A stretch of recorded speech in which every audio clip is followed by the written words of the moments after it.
Assalamualaikum warahmatullahi wabarakatuh. Perkenalkan kami dari kelompok 6RB akan mempresentasikan produk inovasi pangan kami, yaitu Kaomi, atau Kakaomi. Sebelumnya perkenalkan anggota kelompok kami ada Malika Rahayu dengan NIM 1213567, lalu ada Kaisya Azahra dengan NIM 1213574, lalu ada Siti Aisyah Fitria dengan NIM 121350101, lalu ada saya sendiri Kesya Aurora Natasha Yurnisa dengan NIM 121350102, lalu ada Charles David Nugroho dengan NIM 121350104. Kaomi merupakan usaha industri di bidang pangan.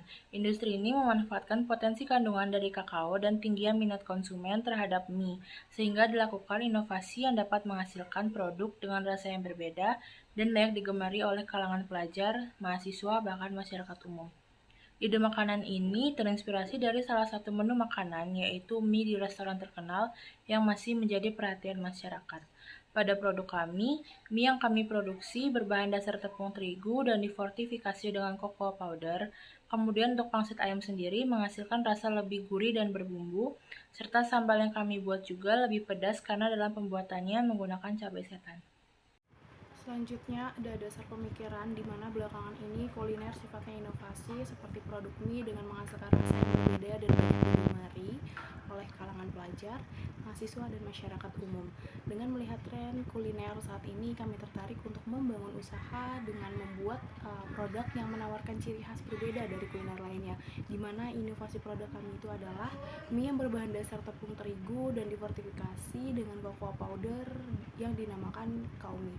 Adapun tujuan dari inovasi produk kami itu adalah untuk menciptakan inovasi di bidang kuliner yang menawarkan ciri khas berbeda dari produk lainnya dan digemari oleh banyak kalangan, serta meningkatkan nilai jual dan pemanfaatan bahan pangan dari inovasi yang dilakukan. Baik, selanjutnya ada bahan baku kaumi, yaitu yang terdiri dari pertama giling mie. Nah, untuk harga giling mie ini 15.000 per kilo, karena dalam produksi ini kita menggiling sebanyak 6 kilo, jadi itu ditotalkan menjadi 90.000. Kemudian untuk ayamnya, persatuannya adalah 50.000 per kilo, karena kita menggunakan 3,5 kilo ayam, jadi harganya adalah 175.000. Kemudian pink stiker yang ini 10.000 per lembar, karena kita menggunakan 5 lembar stiker, itu ditotalkan menjadi 50.000. Untuk wadahnya ini 25.000 per 25 pieces. Nah, sehingga diperoleh harga itu sebanyak 125.000. Kemudian untuk bawangnya ini adalah 35.000 per kilo, karena kita menggunakannya itu hanya 1 kilo aja. Kemudian untuk cabainya digunakan 1 kilo, yaitu ditotalkan atau harganya 90.000. Selanjutnya untuk bumbu meliputi garam, bawang putih bubuk, Royco itu ditotalkan harganya menjadi 9.000. Kemudian pangsit 9.500 per bungkus, karena kita menggunakan 6 bungkus pangsit, jadi ditotalkan menjadi 57.000. Kemudian minyak goreng ini 14.000 per bungkus, kita menggunakan produksi ini sebanyak 2 bungkus, jadi ditotalkan menjadi 28.000. Selanjutnya daun bawang, yaitu kita pakai atau kita gunakan sebesar 7.000 rupiah. Jika ditotalkan secara keseluruhan, bahan baku untuk pembuatan kaomi ini adalah 666.000 rupiah. Nah, selanjutnya ini ada proses pembuatan kaomi.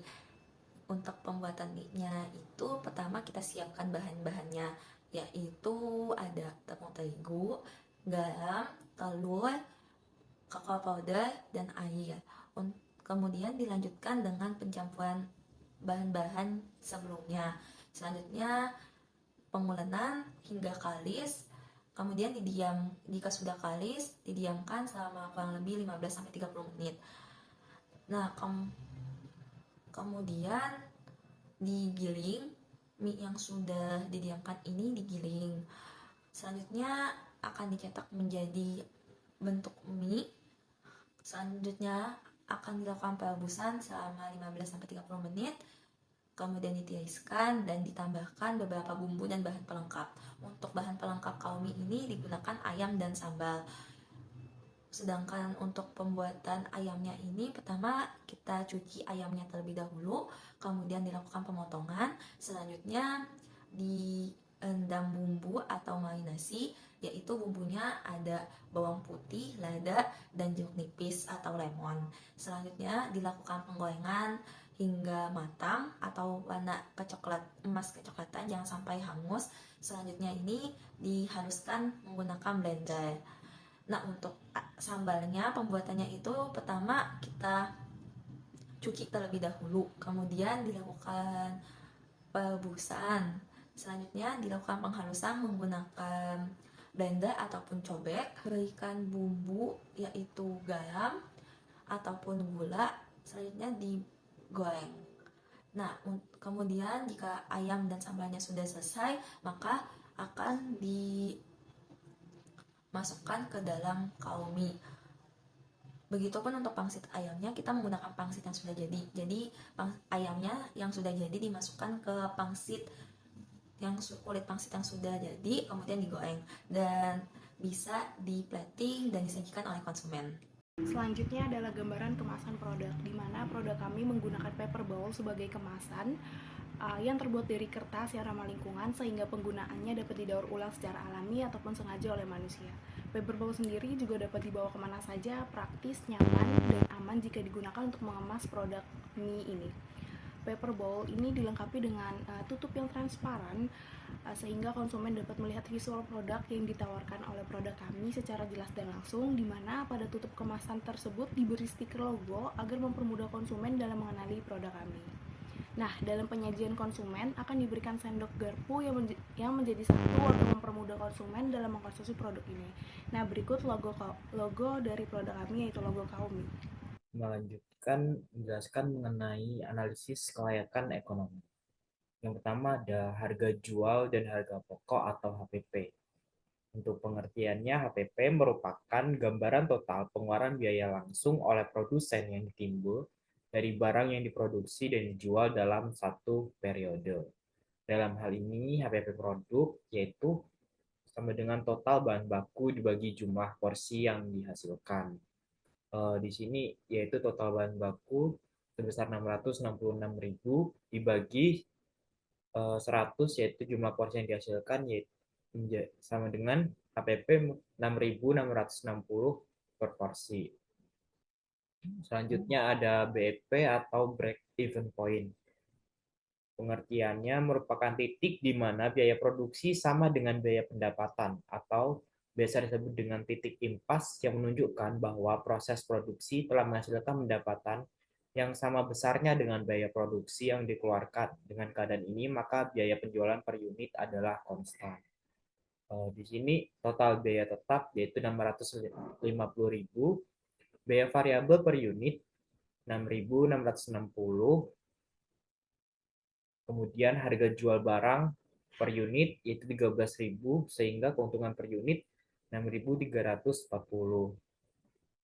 Adapun BEP dalam unit yaitu untuk rumusnya biaya tetap dibagi harga jual per unit dikurang biaya variabel per unit, yaitu biaya tetapnya 650.000 dibagi untuk harga jual per unit 13.000 dikurang 660.000 sama dengan 102 unit.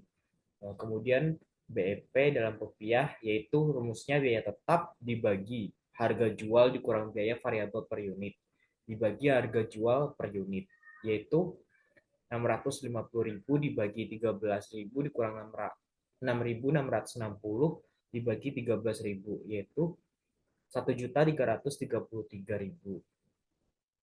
Adapun keuntungan per unit yaitu 6.340. Jumlah unit jual per produksi yaitu 100 unit, sehingga keuntungan per produksi sebesar 634.000. Sehingga jika dalam sebulan yaitu keuntungannya mencapai 1.902.000. Adapun untuk yang 1 tahun yaitu keuntungan per bulannya kita kali 12 yaitu 1.902.000 kita kali 12 sama dengan 22.824.000.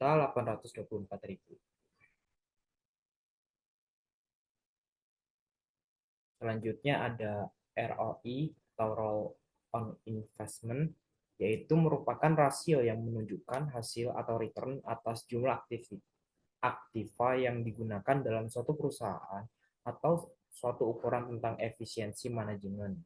Di mana di sini rumusnya yaitu total penjualan dikurang investasi dibagi investasi kali 100%.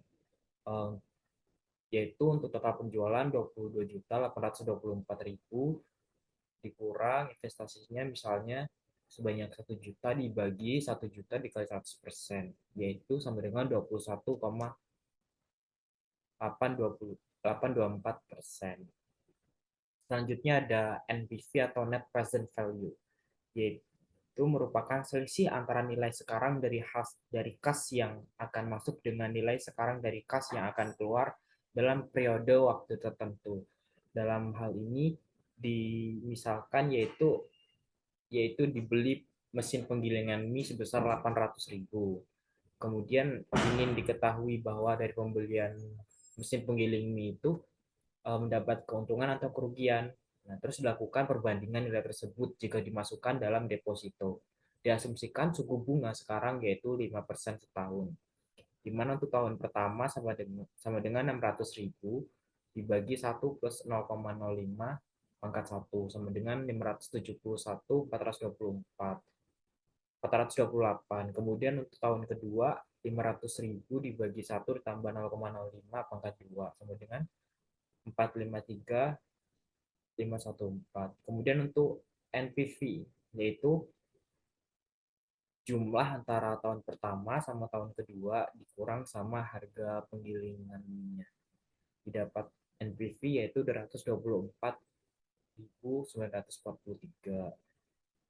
Dengan perkiraan NPV 2 tahun, proyeksi keuntungan yang diperoleh yaitu sebesar 224.943 dari mesin penggiling mie tersebut. Pembelian selanjutnya dapat dipertimbangkan karena mampu menghasilkan NPV lebih tinggi daripada 0. Selanjutnya untuk laporan laba rugi penjualan kaum mie, di mana laporan ini dalam periode per Desember 2023. Adapun di sini ada yang pertama yaitu pendapatan. Yang pertama ada pendapatan usaha yaitu kredit sebesar 1.224.000 sehingga saldonya 1.224.000 dan total pendapatannya yaitu 1.224.000. Kemudian ada biaya atas pendapatan yaitu yang pertama ada harga pokok produksi yaitu sebesar 666.000. Saldo 666.000. Sehingga total biaya atas pendapatan 666.000.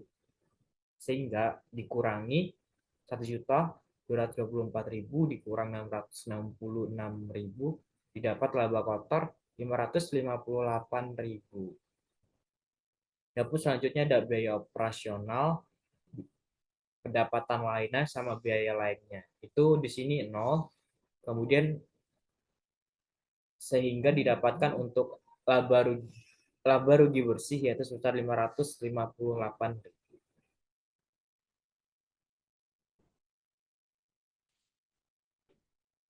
Selanjutnya, evaluasi tanggung jawab perusahaan terhadapnya, yaitu reputasi dari Kaumi ini berdampak besar pada Bazar Inovasi Pangan Food Festera 2023 yang dilaksanakan di Institut Teknologi Sumatera, yang kemudian owner dari produk Kaumi ini sangat bertanggung jawab terhadap produk yang dijual dengan menjaga kualitas produk agar mutunya baik hingga tangan konsumen.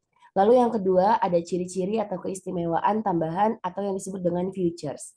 Keistimewaan produk ini yaitu pada campuran tepungnya yang ditambahkan oleh bubuk kakao dengan cita rasa yang pedas, porsi yang lebih banyak, dan harganya terjangkau. Biasanya coklat menjual makanan dan minuman yang identik manis, tetapi ciri khas dari produk kita yaitu menjadi sensasi pedas.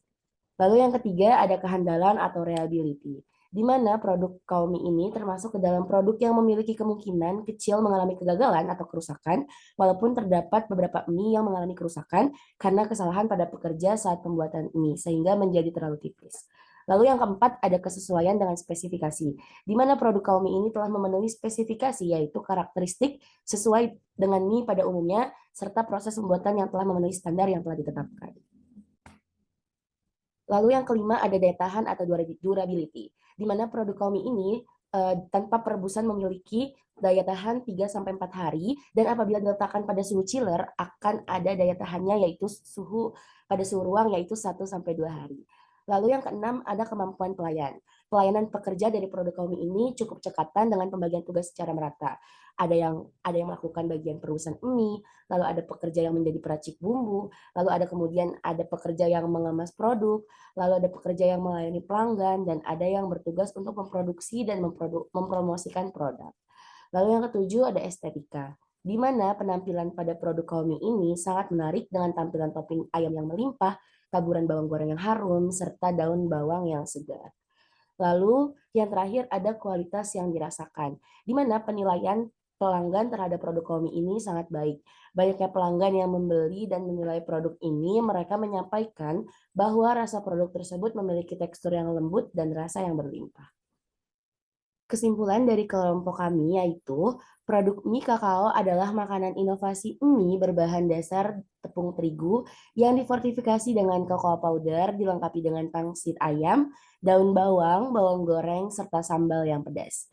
Produk ini diproduksi oleh Kaumi yang bergerak di bidang pangan yang menginovasikan potensi kakao menjadi produk pangan yang modern yang sangat berbeda dengan cita rasa dan visual menarik sehingga dapat diterima oleh masyarakat. Berdasarkan hasil perhitungan analisis usaha yang tadi kita sebutkan sebelumnya, diperoleh bahwa produk Kaumi memiliki potensi yang besar jika terus dikembangkan, di mana keuntungannya per tahunnya mencapai 22.824.000. Berikut adalah sesi dokumentasi yang dilakukan di Bazar Food Festera Inovasi Pangan 2023. Mungkin segitu saja presentasi dari kelompok kami. Kurang lebihnya mohon maaf. Jika ada kesalahan mohon dimaafkan. Terima kasih. Wassalamualaikum warahmatullahi wabarakatuh.